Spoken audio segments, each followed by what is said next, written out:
கற்பகம் என்றிட கடும் துயர் போகும், கற்பகம் என்றிட எதும் ஜெயமாகும்.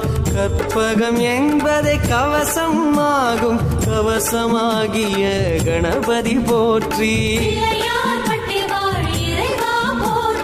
காலம் மூன்றும் கணிப்பவன் நீயே, காப்பதும் கடமை கற்பக தருவே. தருவே உந்தன் திருவடி சரணம்.